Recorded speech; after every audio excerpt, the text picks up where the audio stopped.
What's happening, folks? I don't know if you can hear me because it's noisy in here and I don't have headphones this week. So I left them at the hotel. So, anybody online? We got nobody yet. But, you know, it's probably laggy. I'm in Liverpool and I'm rehearsing for a tour. And I just got done, long day of rehearsal. I was like, oh my God, it's Sunday, I better sign on.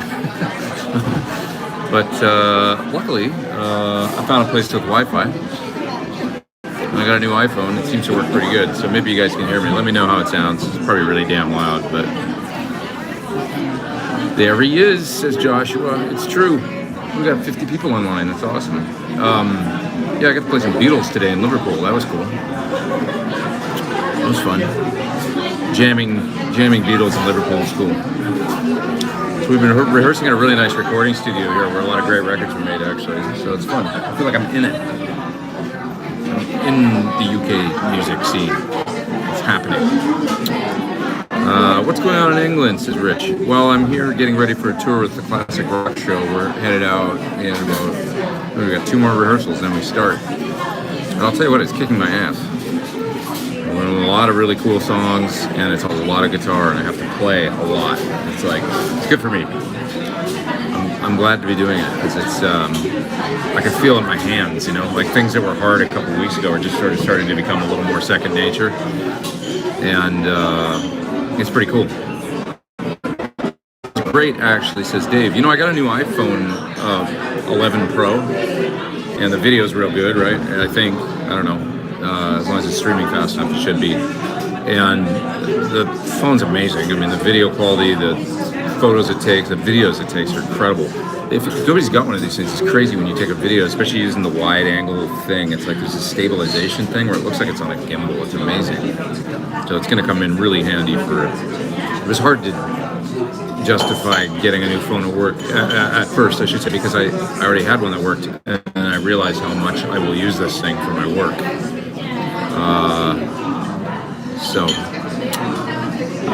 Sounds good so far. The ambient noise aren't distracting. Yeah, it must be just, you know, some crazy algorithm or whatever that they use. Adam says, have you been in Parr Street Studios? I have. How was the fish and chips? You know what? I don't do gluten, so I'll have to find a fish and chips place with no gluten. I'm dying right now for food and for a beverage, so nobody's come by. So I'm going to give them a wave when I can. See if anybody sees me. Well, it's not. I can last another few minutes. We've got 109 people online. I love the fact that I can do this with this phone and still make it to do this without needing a computer and all that. It's cool. Saw the pedal board on Facebook. Are you also playing some Frampton? No, I can't really. I don't want to give away the set list yet, but I'm doing something with the talk box, so it's fun. Dunlop has this new simple talk box that has a built-in amp. So it's like, it's got an on-off switch, and when you hit the on-off switch, it switches to the talk box, and it's got an amp built in, and then the sound just comes down the tube and comes out through your vocal microphone. I didn't understand it at first. I was like, why is there no sound coming out? And then I realized it's all coming out of the tube, and the mic picks it up. That's cool. I've never really used a talk box before, so it's like new for me, but pretty fun. Ben Coombs is here. Thanks, Ben, for being here. Sorry, I don't even know what time it is in LA, to be honest. I think it's probably getting close to noon or something. So I don't know how late I am or what. I've been working really hard. So I started this morning at 10 a.m. and I literally 10 till about 7 was just playing guitar. And then came over and sat down here. A little lunch break, but I'm going to get somebody's attention here so that I can order some food here eventually. Hi, how are you? Yeah, good, thank you. Hold on 1 second. Well, I think I'm going to have I got your gluten-free menu here, and I think I'm going to do the lamb. It sounds really good, curry. And I'll have a side of basmati rice as well as the coleslaw. Yeah. And I'll do a cider, please. And a glass of water, please. Perfect. So it's all gluten-free, yeah? Yeah, perfect. Then I might get dessert. We'll see later. All right, thanks, man. Appreciate it. Excellent. Get the fish and chips. A lot of great restaurants here. Actually, the city's amazing. Evidently, no, it's ironic with the whole Brexit thing and everything, no matter how you feel about that. But the European Union actually put a lot of money into the city, and the whole center of Liverpool is all built up and tons of shopping. And I mean, it's a really, really cool town. I mean, it always had a reputation, obviously, ever since the Beatles for being, you know, artistic and vibrant and all that. But it's actually like, I really like it. Actually, it's a great place, and it's not even that cold. I thought it was going to be a lot colder here. You know, north of England in the winter is pretty mild compared to something like Canada or something. Even New York was colder when I came from there. Omar is asking about the Neural DSP new pedal board. I've seen a photo of it. It seems like they don't even have a working one yet, and they've released information about it, which is interesting. I don't know. Has anybody actually seen one? Because the only one that I've seen is a picture that's like a computer drawn. You know what I mean? It's not like I've seen a real photograph of one. So has anybody out there seen one? I'm not sure. Cider sounds great right about now. It says surf by. I know, it does, right? I'm looking forward to it. Have I been rehearsing with the band, says Alan? Yeah, all day. Yeah, last 3 days. Pretty intense rehearsal. A lot of great tunes. Liverpool got City of Culture a few years ago back within the EU. Yeah, that's right. And it hi, thanks. Thank you. So, join me for a cider, folks. I have no idea if it's going to be dry or not, the way I like it, but we'll see. I'll take it no matter what it is. It's going to be good. You okay here with your table? Sorry? Are you okay here? Oh, yeah, this is great, actually. Yeah, totally happy here. Thank you. Thanks.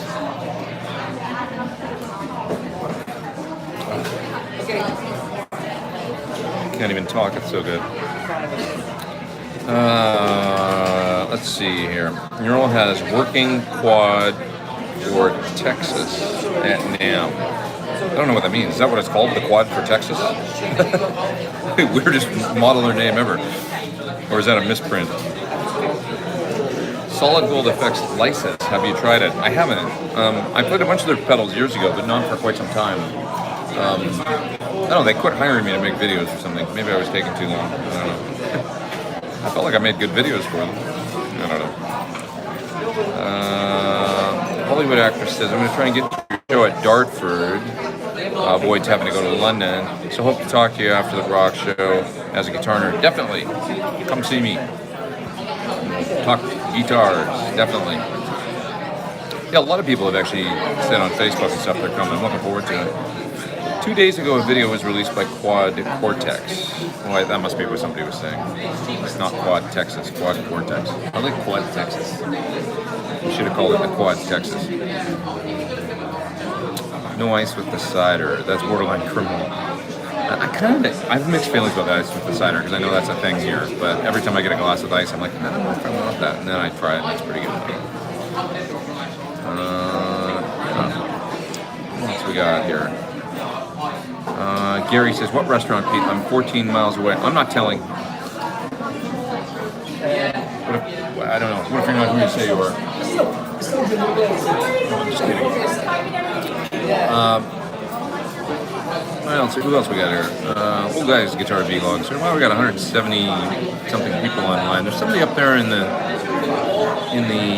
top chat, and that's Coyote Stardust.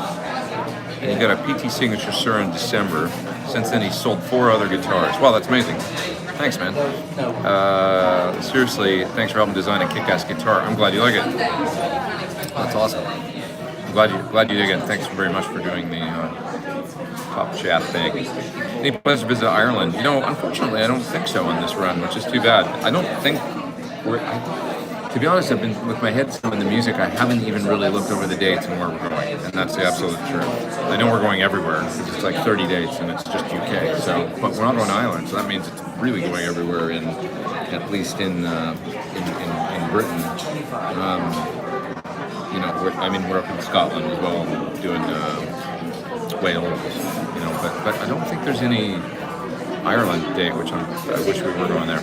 Do I think I improved as a player by going to MIT or GIT? Yes. That's from the top chat. Yeah, for sure. It gave me, even just the first week in LA, seeing the type of the players and the level and the caliber of players, how serious they were, up my game. It was little things that I remember. I mean, I remember, like, for instance, being on stage with Tim Boger and, like, jamming. I was like, this guy's playing with Jeff Beck, and it was like, here I am on stage with him. I'm 19, and we're playing some song, and he's showing me the changes. 2-chord, 4-chord, whatever, 5-chord, while he's playing, and I'm like making the changes and stuff. And I think I'm standing on stage with this guy, and I'm like 19, and I've never done that before, and it's little things like that where it really just up my game. He also told me, Tim Boger gave me a great tip, and I can't do it because I'm in a restaurant right now, but anyway, he was like, I was kind of shy about singing, and I still don't think I have like a great voice or anything like that, and he was like, okay, let's do a singing lesson. He was like, so how do you, he goes, this is how you sing. He goes, how do you yell at your mom across the parking lot? She's all the way across the parking lot, say the shopping center or something. How do you get her attention? I was like, I don't know. And he's like, well, get her attention. How are you going to get her attention? She's across the parking lot. Without even thinking about it, you see her over there. She doesn't see you. What do you do? And I go like, I don't know, Mom, like this. And he goes, no, you don't. He goes, and he screams, Mom, like really loud. And he goes, that's how you sing. And he had me do it, and he goes, that's lesson number 1. That's all you need to know. That's the kind of, put that power into it. And I was like, wow. Because I guess, obviously, you can sing quiet too, but I mean, he really helped me with, getting over my first thing is to project like that with conviction. I don't know. It was a really great lesson. Little things like that I really remember from my year there, more than the book smart stuff. Let's see. Max Custom Guitars says, how would you compare G12M blackback speakers with the modern greenback reissues? They do have a different sound, and I can't quite qualify exactly what it is, but I have 2 412s loaded with blackbacks now. I have an original that I bought a while ago, and I have, it's funny because I don't even have any, well, I have a 73 greenback, but it's a bass cone greenback. But blackbacks, I've got 2 412s, a straight slant. One's a reissue cabinet, but it's got old speakers, and then the other is an old cabinet, 78 cabinet or something like that. And they just sound different. People say it's the paper, that it's not like a new greenback is not a good sounding speaker. It just sounds different. It's got like a slightly different timbre to it or something. And the blackbacks, as you plug in, and like that old cab that I got recently, and it just sounds like rock and roll. I don't know. It's like, oh yeah, there's that sound. When you plug into it, it sounds like AC/DC. It sounds like Van Halen with the right amp or guitar. It sounds like whatever, and it's a great sound. The riff you wrote for Horizon Device is totally insane. Says, oh, it's somebody in Russia, so I'm sorry I can't read your name. Thank you. Love to learn more about how you approach music. I don't even remember that one. I'd have to go back and listen to it, but thank you. Generally, the writing is just me plugging in and finding the thing that gear does best, and then getting inspired by it, I guess. So I'll find the amp and the guitar that sounds best with it, and then something comes out, hopefully, and I hit record.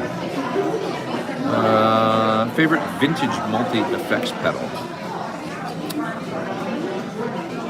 I mean, probably the Phase 90, I guess, because I use it all the time, and I have like 8 of them. I don't know how I ended up with so many, so it would have to be Phase 90 is the most. But I mean, there's a lot. I love old T1s. Good old Tube Screamer is nothing wrong with. DoD 250 is cool for a certain thing. Small Stone is really nice. And then if I get to pick vintage effects that aren't just pedals. Oh, you're asking about multi-effects. Sorry. Vintage multi-effects. There's not that many of those. Hi, it's small. And my lambda show, which gives me a chance to think. Thank you very much. Oh, this looks like an amazing little meal right here. You guys want to see? It's really good. So, I like the presentation too. It's a cool little plate. And everybody gets to see me eat again. Okay, vintage multi-effects. The Ibanez. Remember the Ibanez that had built-in Tube Screamer and analog delay and stuff, I think? Those are kind of cool.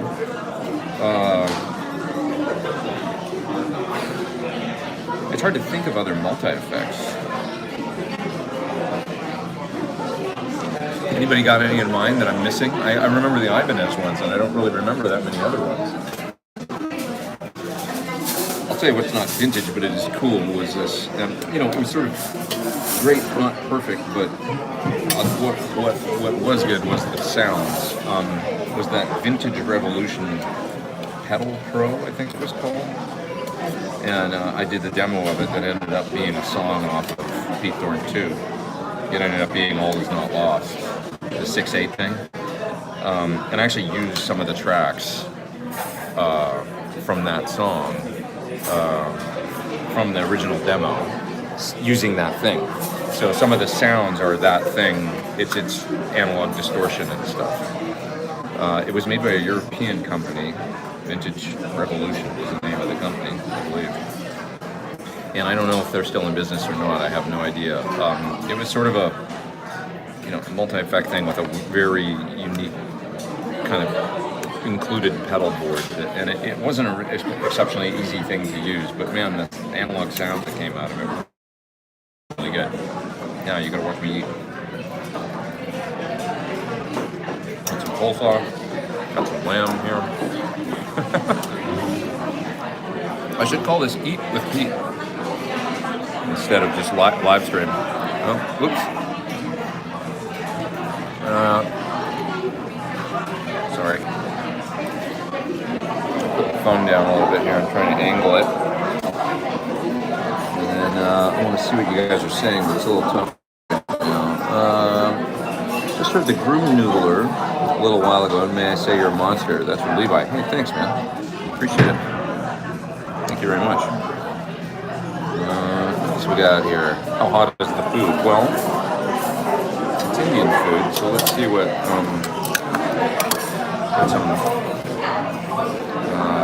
I guess it's a lamb sog situation going here, which is always nice. I like how this show's evolved from coffee to now Indian food and cider. Come on. Why not, right? Let's keep it interesting. Show us the food. Okay. Well, it's like this. Got some basmati rice, got some lamb. This is coleslaw. Delicious cider. It's pretty good to me. They do Indian food right in England too, that's for sure. So.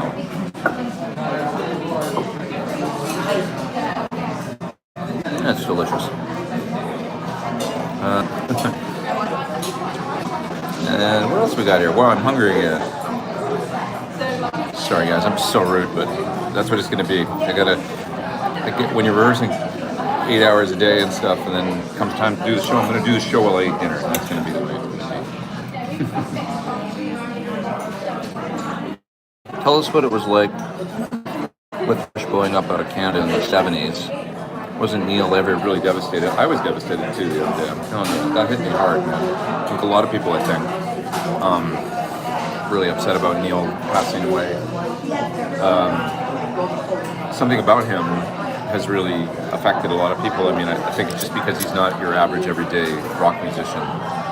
His books are outstanding. I've read all three. I don't know if he wrote more than that, actually, and I'm forgetting the middle one, which is the most incredible one, the story about when his wife and his daughter passed away within the same year,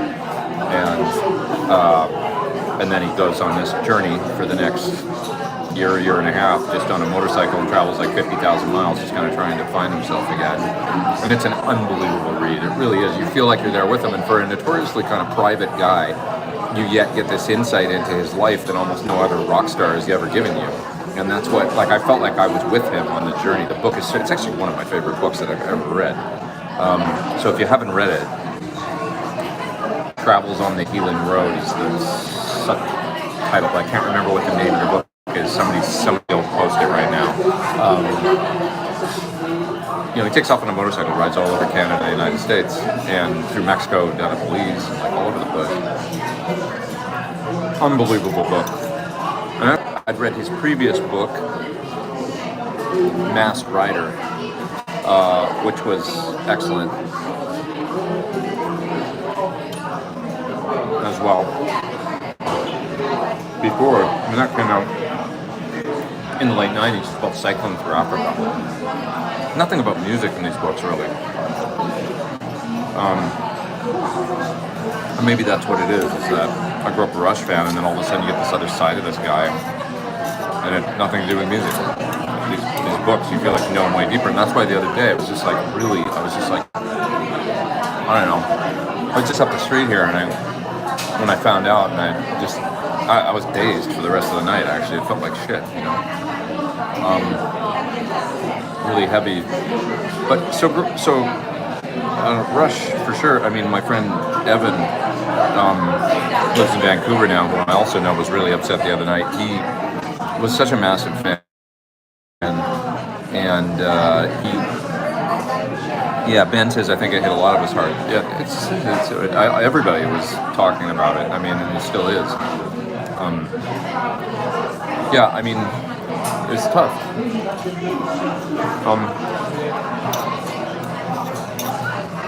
What can you say? I don't know. I mean, I remember getting tickets to the like second row floor, actually, where I waited outside all night at the ticket place to get tickets, and I camped out because my mom used to let me do that. And it was for the Big Money tour,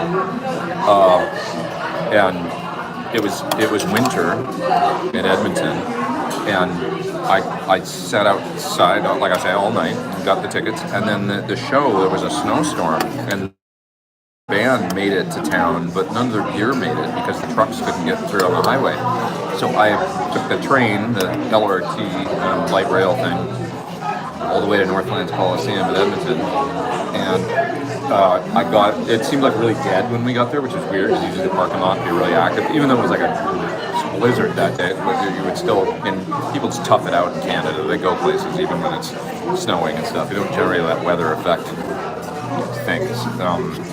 And I get to the doors of the Northlands Coliseum, and there's signs on the door saying the show is canceled. And I'd gone all the way there, and I'd had that night waiting outside for the tickets and stuff, and I was just like, you gotta be kidding me. Like, I didn't want to believe it, you know. Second row floor, too. It was like I'd never had tickets that good for any show. And the show got canceled because they couldn't get the gear there. And I don't think they ever made it up again. We just got refunds for the tickets. That sucked. And so the next tour was the Presto tour, which was like 87, I guess, 87, 88. Not when I went to. And I remember Mr. Big opening, Paul Gilbert. First time I got to see him live, actually. Billy Sheehan. And it was a great show. And that might be the only time I've ever actually seen them live. After that, I moved to the States. And in the 90s, I kind of quit going to concerts largely until I started playing at them again and seeing bands because I'd be playing on the same bill or something. But I didn't go out to that many concerts. I saw Van Halen when I lived in LA with Sammy. I remember Vince Neil opening with Steve Stevens on guitar. I remember going to that. And a few other shows like the K-Rock, Weenie Roast and stuff, and saw Rage Against the Machine and stuff. But really, for much of the 90s, I was kind of poor and didn't really go out to shows that much. It was hard to get, tickets were expensive, and it was hard to get good seats. And so most of my concert going was in the 80s in Canada. But anyway, Neil, Rush. I mean, it was like, I don't know, what do you say? I mean, he's I don't know, he's a legend. And it was really the books that, even more than, I loved Rush too, but the books really made me appreciate him so much. Okay, 1986 with Power Windows and Counterparts with Candlebox. So those are the two shows maybe this fella saw. Am I doing any guitar workshops or meet and greets while in Liverpool? No workshops while I'm here, really. Wow, Stealth Parrot saw them on Farewell to Kings. That's cool. And Moving Pictures. That would have been amazing, man. I wish. Chris Cornell was a really big Rush fan up till Moving Pictures. I mean, and then like maybe a lot of early Rush fans, once they came out with Signals, they started getting with keyboards and stuff, and then he kind of lost it for him, but he still loved them. But he was a really big fan. And I remember talking about that with him. And I was like, well, I love Signals because I'm a little bit younger than Chris was. And so for me, Signals and Permanent Wave Signals, Grace Under Pressure, actually, which is a great record. If you listen to it now, yes, it's got those synths and stuff like that. It doesn't sound, what a great record Grace Under Pressure is. In some ways, the melodies and the songs were the most, I mean, it wasn't so proggy, at least proggy, but I don't know. Maybe it's just my age or whatever. It was that point where I was like probably 13, 14 years old. Ghost Rider, that's the name of the book, says Paul. Ghost Rider travels on the healing road. If nobody's read that, just order it and read it. It's an unbelievable read.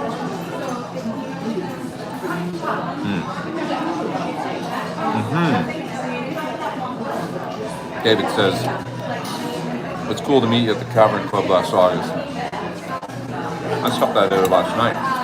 It was packed in there last night. It's a really fun place. It's super touristy, but man, is it fun. Everybody's smiling and having a good time. There's young people and old people. There's bands in 2 rooms. And there's lots of dusty memorabilia on the walls. Guitars and things. There's a Joe Bonamassa Les Paul in a glass case. And I looked at him. He must have had like half an inch of dust on it. I was like, they need to get in there and clean their stuff. But it's a fun place.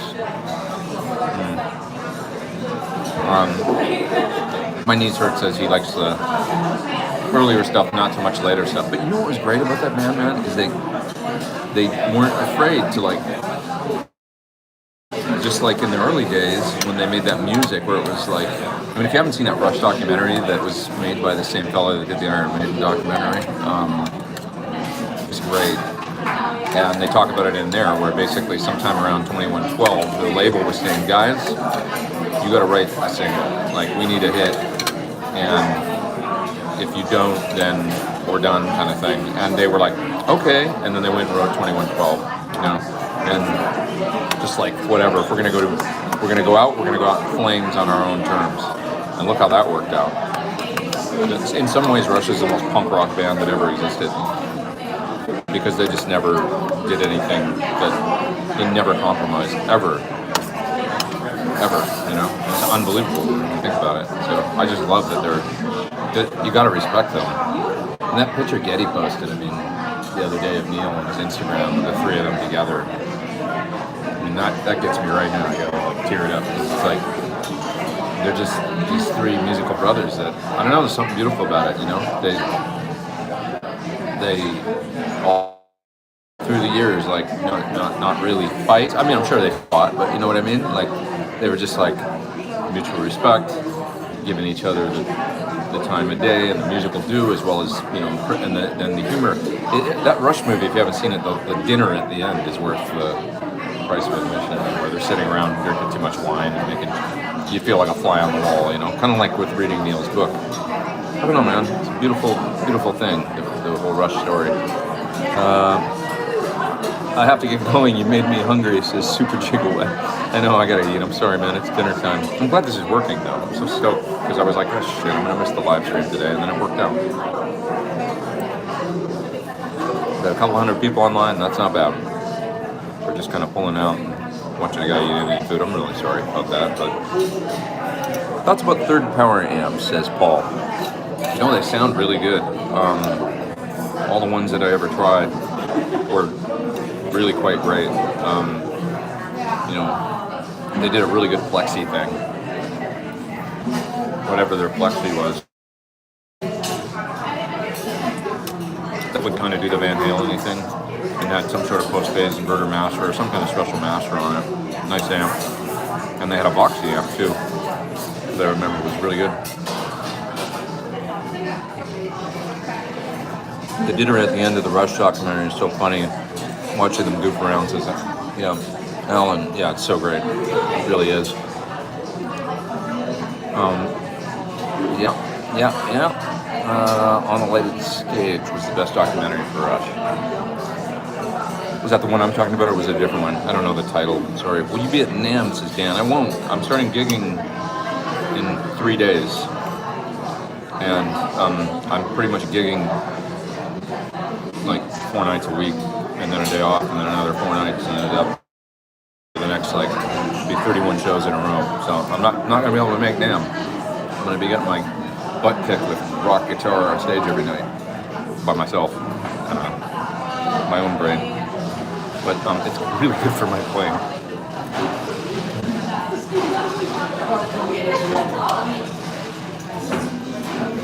Let's see, touring the UK and we'll miss it. Just been. Well, what did I miss here? Sorry guys, I missed a lot on the comments. Look at our fans, has missed out on the 80s stuff, but then discovered it again later. Loved the way Rush used music technology and followed its evolution. Totally. I mean, they weren't afraid to be influenced by new things, and yet they never compromised. I don't think. Not like they were trying to. Oh, we gotta have keyboards now. It's like, no, we like these sounds. We like the Police, so we'll put a little bit of that into the music around signals and stuff, you know. They were getting influenced by their peers and wanted to incorporate some of those sounds. It was completely organic and cool the way they did it, I think. Damn, this food is really good. I'd just like to say I'm enjoying the hell out of this dinner with you guys right now. What we got here? Watch the Rock and Roll Hall of Fame presentation. Forgot Cornell was in the jam band. At the end, sang on Crossroads. Yeah, we're down 2 heroes. Yeah, that's right. That's right. Yeah. Yep. I'll tell you guys a little story. I went, while I was in New York the other day, one of the things that I was there to do was actually help Chris's daughter set up a studio.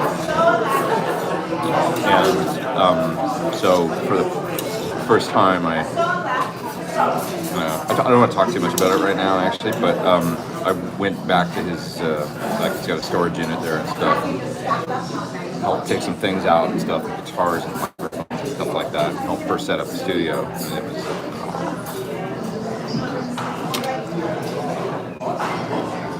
someday we'll talk more about it, but it was really great, and also, you know, talking about emotional. Anyways, you know, little things like, I don't know, like, and you also have that feeling like it's someone else's stuff. Anybody that's had somebody pass away out there, you know, you've got to. Have you ever had that thing where you're, you know, of course you're doing it with the family's blessing and stuff, but you know, you're going through someone else's things, and you feel like, I'm sorry, like I don't mean to, you know, like, but of course they're gone, but you're like, it feels wrong. I don't know. I had the same thing, you know, with my mother and things like that, you know, going through her clothes and things like that. You know, I'm sorry, I know you were meticulous about the way she liked her things, so anyways, I had that exact same feeling where you're like, I shouldn't be messing with this person's stuff, I don't know, but it's just stuff too, but at the same time, you know, it's so complicated. But anyways, yeah, is Sir here? John's in the house.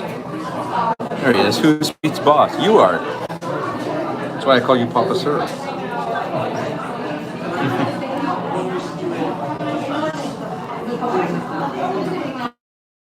John's probably cracking up at the fact that I'm eating dinner.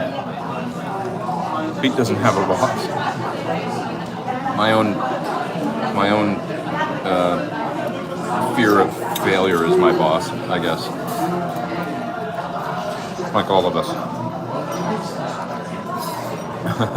It runs the show. Don't suck.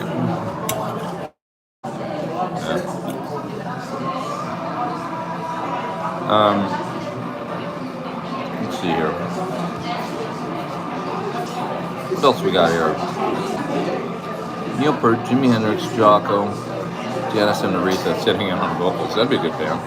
And Frank Sinatra sitting out there going, what is this? This isn't music. If the note's not on the page, then don't play it. Don't forget David Bowie and Lemmy. Stevie Ray. Evan West is here. He was a customer of John's at Rudy's in New York. How about that?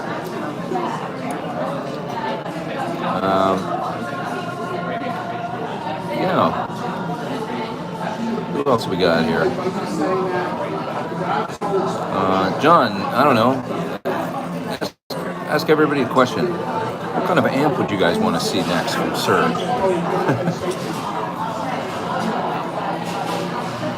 John says you'll miss me at NAMM this year. Oh, thanks, man. I really would love to be there too. It sucks that Sir is there, gonna have a great booth and everything, and I won't be able to be there to attend and see that. It bums me out. I remember, John, a couple of years ago, us having dinner afterwards, like going to the Marriott. Didn't we go to the Marriott and have some dinner after one of the NAMM nights? You know, it was fun.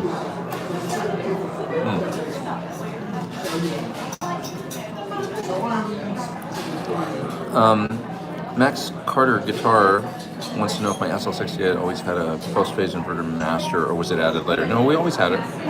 John put one in right from the beginning. I don't really think there's any features that were added. Maybe a little bit of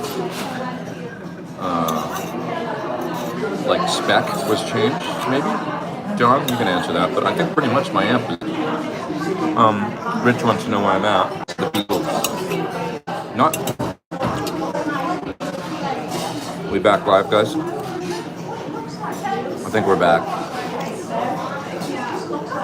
Just let me know that it is working again. I had to reconnect, I think. Yeah, it's live, says. Okay, cool. Shoppy, says Stealth Parrot. Very choppy video, but back live. Stuttering. Well, anyways, I'm about a mile and a half at most from the college where, two colleges right side by side where John went to school, Paul went to music school, and Paul is actually a part owner in that school now. The music school. There's Beatles everywhere, huh? Can't get away from it, that's for sure. Let's hear. Josh says, thanks for the... Oh, he's got the PT15 cab for his PT15. He's loving it, he says. Which speaker is in which position? The greenback's in the top. And what's the maximum watt rating for the cab? Can't find anything for it on Sir's site. Well, technically it'll be 50 watts, because I think you'd probably be safe running a 50 watt plexi or something into it. It's got a V30 in the bottom, so that's a 60 watt speaker, and then it's got a greenback in the top. And you always want to plan for the highest rated speaker is 25 watts. The lowest rated speaker, wattage wise, is 25 watts. So just double that if you got two of them. Even though the other speaker is 60 watts, it doesn't make for a 85 watt cabinet. It's like a 25 watt speaker and a 60 watt speaker. You go by the 25, and you think, okay, double that. If that makes sense, and that's the most power that you're going to want to use with it.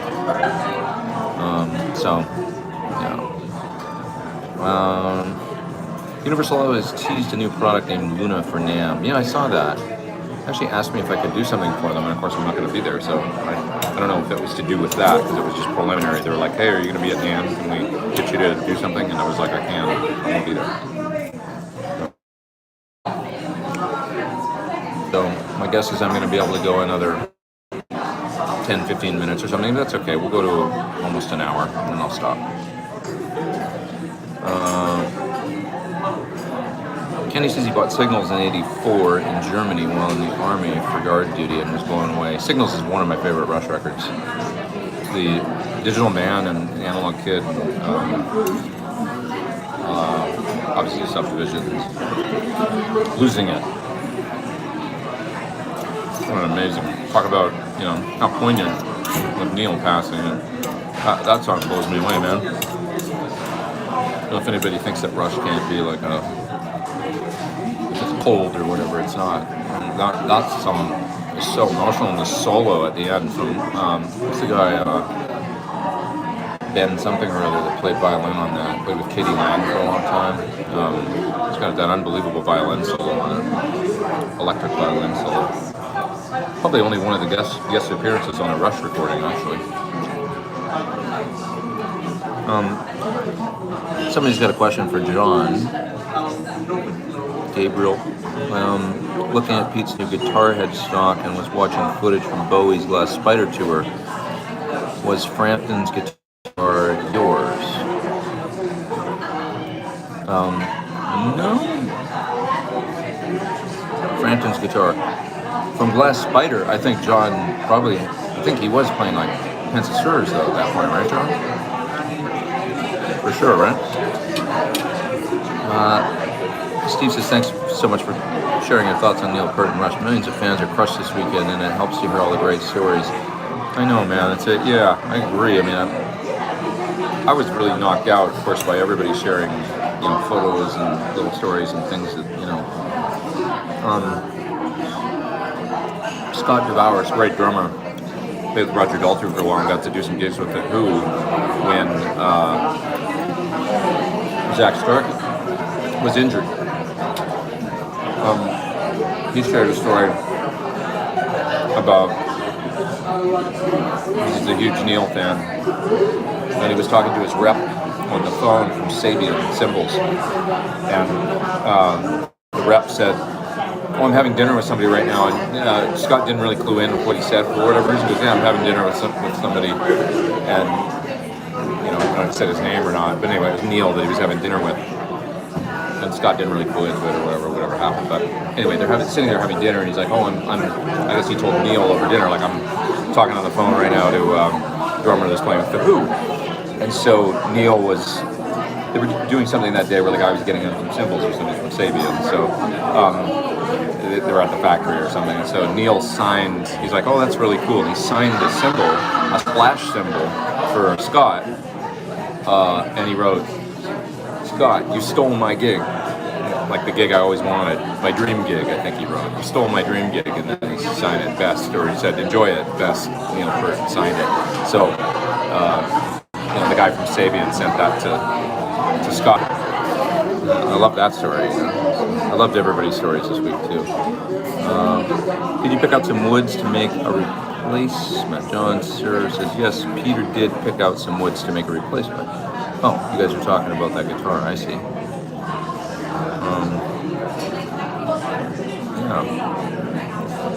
Chuck says he got himself a Strymon Iridium and a Helix Stomp. Gave up the isolation box for a studio solution until I get a dedicated room.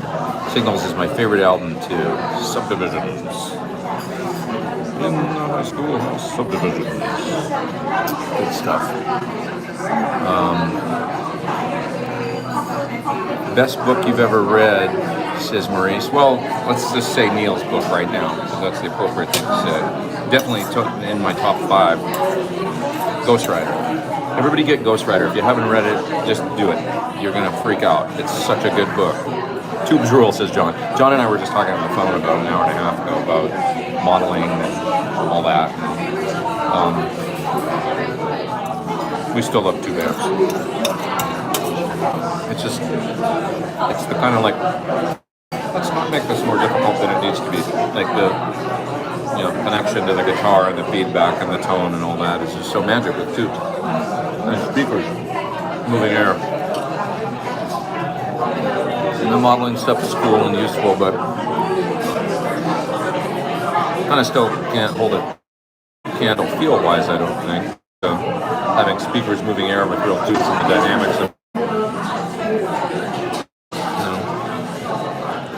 how does anybody have time to play and have a life, says John. I think he's talking about the learning curve of getting to know all these things, and it is a thing too. I mean, I always use that example of some guy I saw on the guitar page that got a modeler, and his wife said to him after a couple months, said, "You used to play guitar a lot, and you used to play music, and now you kind of just sit there and fiddle and turn knobs, and like kind of sound." And something to be said for plugging in 2 or 3 pedals. And I mean, I remember having my first rack rig that I got made. It was a 6-space rack, and I had 4 or 5 pedals on a drawer. And it, mount rack mounted, but we used a GCX ground control and GCX rack mount thing to control the pedals. And I had a Rocktron Rep effects in the rack. And that I'd put in the effects loop in my amp. That was my rig for like, I don't know, maybe 7 or 8 years. And I could get so many sounds out of that rig with just like 5 pedals and a replica. And that with a good amp was like all I needed. That's how I started touring with that stuff for a long time. A really good rig. It was simple. I just knew how to bring a lot of tones out of it. You know, I remember when I auditioned for Don Henley the first time in 2000, and that's the rig I went in with, that rack, and a Marshall DSL 50 head. You know, it had a good clean channel and everything. And I remember the keyboard player who got the gig and actually ended up being the Eagles musical director and everything, and Don Henley's musical director. I hooked him up with the audition, so let me say, you owe me sushi, a lot of sushi. He's still doing the gig to this day, but my good buddy Will Hawes, he's a great musician. He came into that audition, very first one, and there was other keyboard players that had been auditioning that week, and they had big refrigerator racks full of samplers and mixers and all kinds of shit, you know. And Will came in with similar to mine, like a little 6-space rack and 2 keyboards, probably had a Nord or something, and then like his trashy little rack. But he knew how to get the sound, man. He had it dialed. Like he went in and had that shit down. And he got the gig. You know, he made the most of what he had. That's for sure. One of the nice things about playing right into a tube amp, says Omar, is that once you know how to dial in your tone, you just plug and go, no more knob dialing. Yeah, I mean, you get it out of the guitar. I mean, look at somebody like Hendrix or Stevie Ray Vaughan for sure, you know. They just knew their gear. I mean, he had that one guitar and he knew how to use it. And, you know, used it for 85% of the music he made, that battered guitar with a couple of pedals. And he just knew how to wring sound out of that little rig. I don't even think a guy ever used a delay. Did Stevie Ray Vaughan ever use a delay? He did use a dimension. That's interesting. Some chorusing on the, he liked it on Texas Flood album. There's a little bit of wetness going on, so to speak.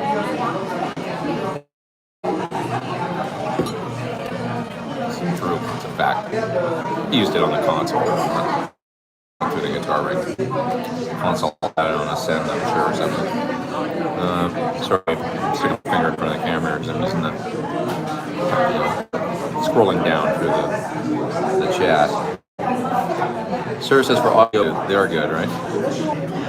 One of these days, when I'm good and can afford it, I'll get a decent electric guitar and start destroying ears.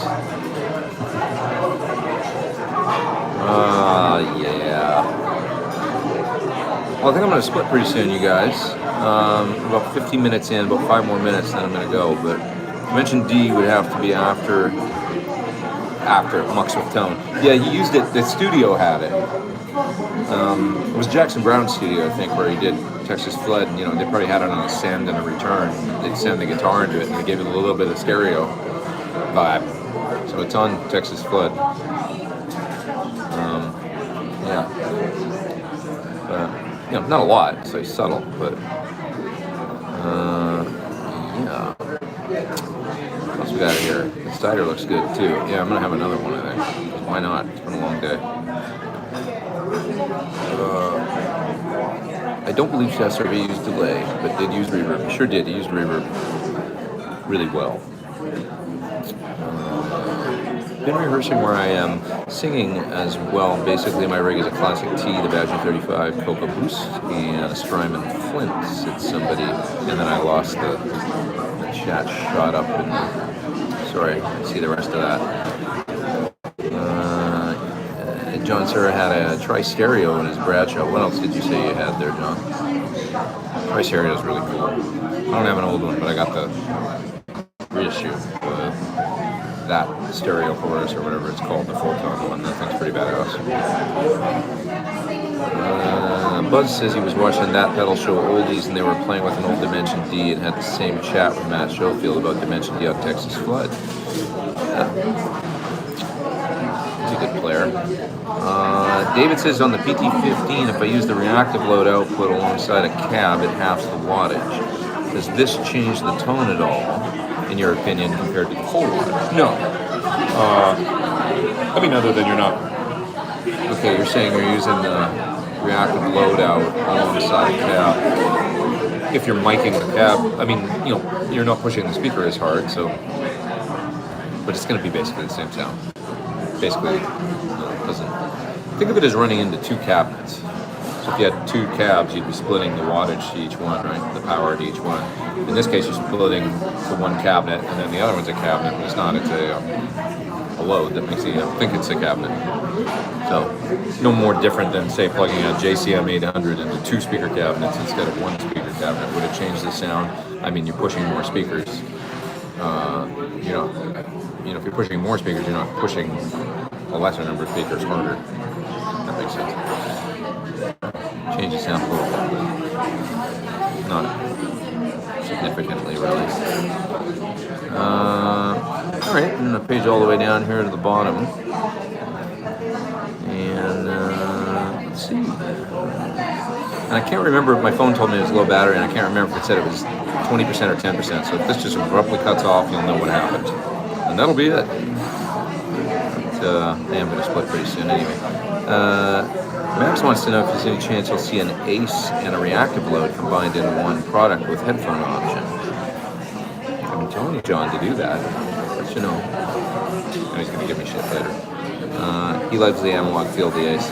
ACE is really good, I agree. Actually, sorry, I haven't been saying to do the ACE and a reactive load. I've been saying other things, but not that. Because that's basically the reactive load IR. I think so apologies. John's going to yell at me there. You could simply make an IR of the sound you like in the ACE. And then actually put it in the reactive load. But I know what you're saying. You like the simplicity of the knobs and analog. Yeah.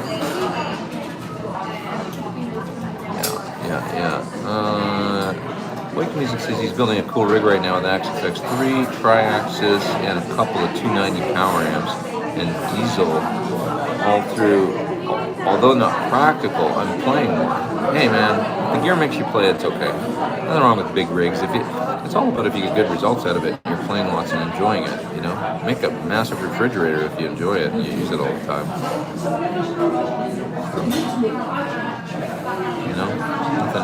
Nothing wrong with that. Make an IR of the ACE and load that into the reactive load IR. That's right, you could do that. That's what John said. What's the fretboard on your red Sir? It's gorgeous. John actually picked it out. It's bird's eye. It's roasted bird's eye maple, the neck and the fingerboard. And John did all the neck work on it. Was it fun, John? Sanding that bird's eye? So the deal with the neck is, and John could tell you more about this, but he digitized my old Charvel Jackson San Dimas neck. And then he did all the final hand shaping on it and stuff. And it does feel pretty much dead nuts identical. It's a little, ever so slightly different, but it's negligible. It was the guitar I grew up playing on from the time I was 16 or 17 until I was like 21 or 22. I did all my real serious practice on that guitar. And so I think it's a neat guitar because of that. It's got a neat story. It's that thinner 80s Charvel neck, but it's real playable. Man, is it a fast neck. John will attest to that. And you guys out there, tell John, how many people would like to see one? We were thinking of, do you release it as a model? Because it's got kind of a neat story, It's an exact replica of a 80s, that magic 80s Charvel, super fast neck. Man, is it ever smooth finish, going to butcher block finish. It feels so good, but let the man know if you'd like one. Talk among yourselves.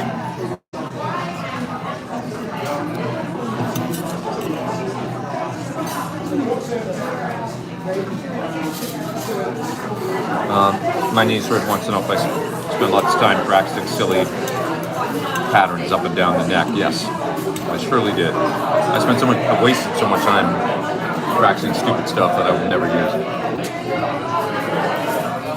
Yeah. Yeah. Is that custom thing, says David, or are you planning on one in the future? I think it would be like a signature model type of thing. Can John do a custom guitar based on resemblance to Alex Lifeson Red Stratocaster? I don't see why not. The Henter Super Sport or whatever the hell they were called. What did he call them? Henter, right? Basically a non-fine tuner Floyd. Humbucker in the bridge and juicing was really similar to my classic that I've got actually. Yeah. I don't see why you couldn't get a Cyril lot like that. What stock IR in the PT15 would be closest to the PT15 matching cab? Probably just number one, bank one, which is a greenback 412. Or bank one, cab one, or bank one, cab two would be the first ones I would probably pick. Sorry, bank one, cab one, or bank two, cab one. Bank one is the greenback, and bank two is the V30. And bank two, cab four is a mixture of a greenback and a V30 actually that I made in an IR. So I blended them together. So maybe that one, bank two, cab four. Probably be, you got the blend of the green, mostly predominantly the greenback, but with a bit of V30 mixed in there for a little more aggressive sound. Yeah.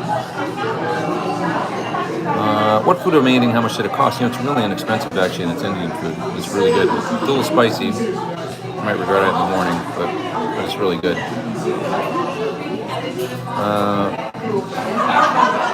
Yeah, John should do his own live stream. Everybody's asking him questions.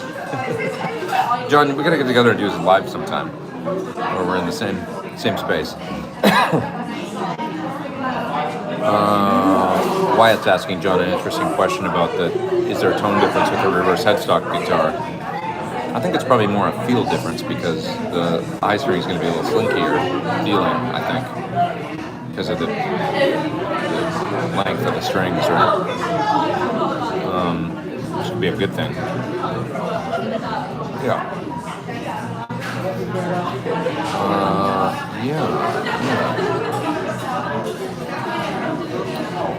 Yeah. What else we got here? Well, you guys are talking amongst yourselves and asking Sir questions. I love it, but I gotta go because my phone's gonna die. 58 minutes. So I'm gonna sign off. With 1 minute left, we'll make this an hour-long event.